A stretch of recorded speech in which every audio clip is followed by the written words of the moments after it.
Jangan cari kesalahan orang. Al-insan, manusia, makanul khata', tempatnya salah, silap, lupa. Kalau mau dicari-cari manusia ini kesalahannya, ya salah semua. Hidungnya salah, pesek. Kulitnya salah, sawo matang hampir busuk. Rambutnya salah, sudah terlalu panjang, sudah banyak WA masuk. Ustadz kapan pangkas? Nanti pulang dipotong. Ustadz Somad ceramah kenapa dipasang lampu terang? Karena ada kamera.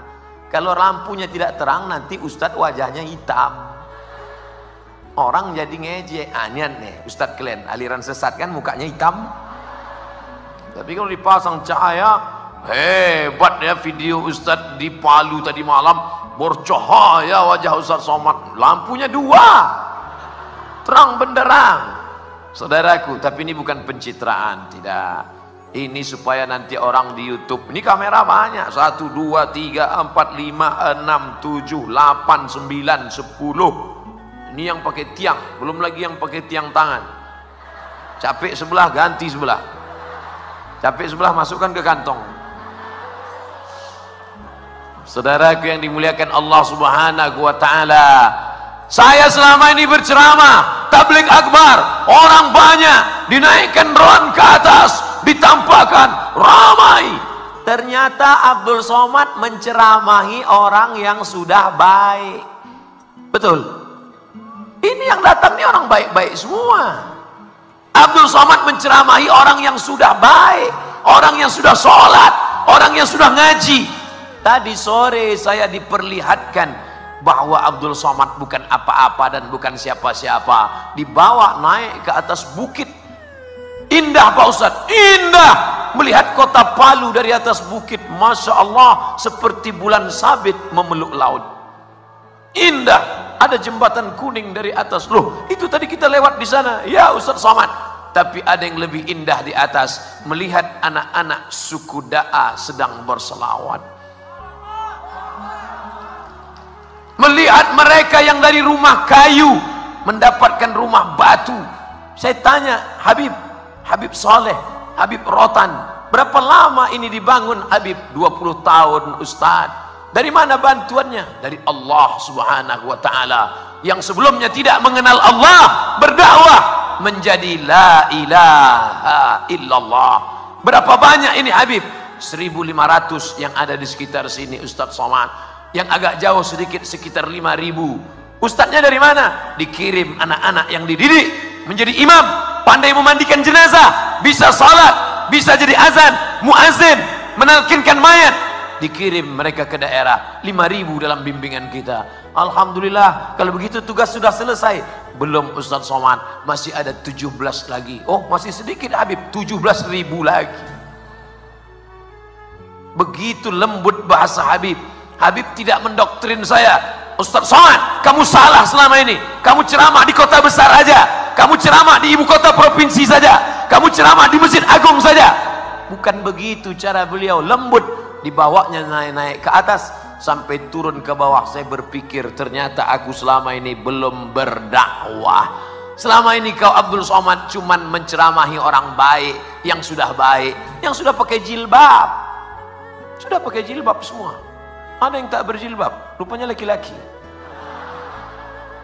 Selama ini yang kau ceramahi orang yang sudah sholat Abdul Somad, maka tidak layak Abdul Somad dipanggil sebagai da'i. Da'i mengajak orang yang sebelumnya tidak mengenal Allah kepada menyembah Allah, yang sebelumnya tidak memakai hijab memakai jilbab.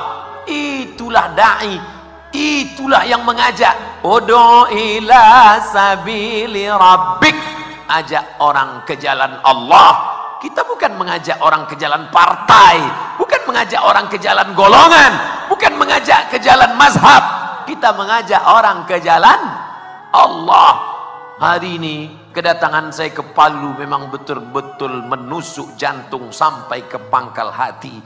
Sampai mati saya ingat kenangan bagaimana ditunjukkan bahwa sebenarnya kita tak ada apa-apa.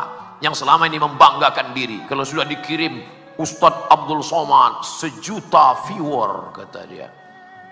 1 juta ente bilang? Ya, pasti belum ikut follow Instagram saya. 4 juta yang betul.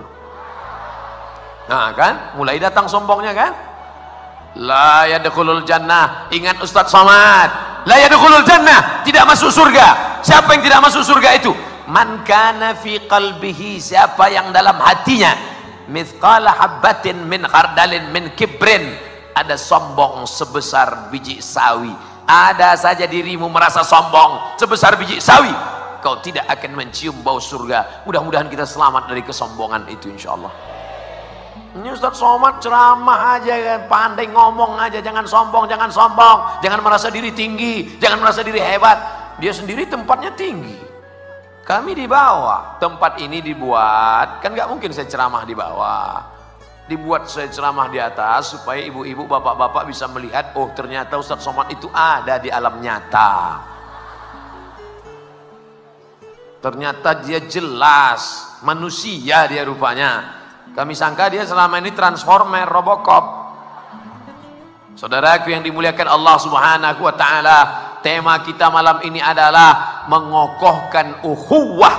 Ukhuwah diambil dari kata akhi. Assalamualaikum ya akhi ya ukhti. Saya sebetulnya kalau mau nyanyi ini udah lama, album saya banyak. Kan sombong lagi. Yang laki-laki ya akhi, yang perempuan ya ukhti. Kalau bahasa kampung Ustadz, my brother, saudaraku. Diambil dari kata satu, udara, perut, saudara, saudara, seperut, seperut. Apa maksudnya seperut? Udara, perut, sesatu, seperut. Saya tidak paham makna Ustadz Somad katakan kita kok seperut. Saya datang dari Sumatera, ini Palu, Sulawesi Tengah, jauh Ustadz Somad, melewati Kalimantan, tapi kita berasal dari satu perut. Perut siapa? Perut Hawa, istri Adam alaihi salam. Tolong yang tidak berasal dari perut Hawa angkat tangan. Berarti dia dari monyet. Kasar sekali ngomong Ustadz Somad. Yang ngomong bukan saya, Charles Darwin. Kata Darwin, Nabi Adam itu nggak ada, kata dia. Dunia ini tercipta dengan sendirinya, nggak ada Tuhan. Ateis, A tidak, T Tuhan, is keyakinan. Ateis, keyakinan yang meyakini tidak ada Tuhan. Tuhan itu tidak ada. Yang ada itu hanyalah manusia yang berimajinasi, berhalusinasi, mengatakan ada Tuhan dalam kepalanya. Makanya mereka kalau naik pesawat, ngelihat orang baca doa, subhanalladzi sakhkhara lana hadza wa ma kunna lahu muqrinin wa inna ila rabbina lamunqalibun. Apa baca-baca doa? Nggak ada itu Tuhan. Yang satu baca doa menurut agamanya masing-masing. Apa baca doa? Nggak ada itu Tuhan. Tapi ternyata begitu pesawat mulai masuk ke awan, tiba-tiba turun ke bawah. Dialah yang paling kuat berkata, oh my God. Ngomong apa tadi? Oh my God. Apa artinya? Oh Tuhan. Ternyata kau berkata tak ada Tuhan ketika engkau sedang aman, nyaman. Ketika sedang stres, oh my God. Ada Allah. Tapi kita tidak mengatakan dia oh my God. Kita berkata la ilaha illallah. Allah yang menciptakan, Allah yang menghidupkan, Allah yang mematikan. Makanya selesai sholat itu kita tanamkan ke dalam jantung hati kita, ke dalam sumsum otak kita. Anak-anak kita tanamkan ke dalam kepalanya. La ilaha illallah wahdahu la syarikalah. Kalau kau punya kekuasaan, yang punya kuasa bukan engkau, tapi Allah. Lahul mulku. Kalau engkau dipuji-puji orang, bukan engkau yang punya pujian, tapi dia. Walahul hamdu yuhyi, dia yang menghidupkan. Wa yumit, dia yang mematikan. Wa huwa ala kulli syai'in qadir. Lahul mulku, dia punya kekuasaan. Walahul hamdu, dia yang punya puja-pujian. Yuhyi, dia yang menghidupkan. Wa yumit, dia yang mematikan. Wa huwa ala kulli syai'in qadir. Itu diulang sampai 3 kali. La ilaha illallah syarikalah lahul mulku wa lahul hamdu yuhyi wa yumit wa huwa ala kulli syai'in qadir. La ilaha illallah syarikalah lahul mulku wa lahul hamdu yuhyi wa yumit wa huwa ala kulli syai'in qadir. Itu bukan sekedar mantra, itu bukan abrakadabra bim salabim.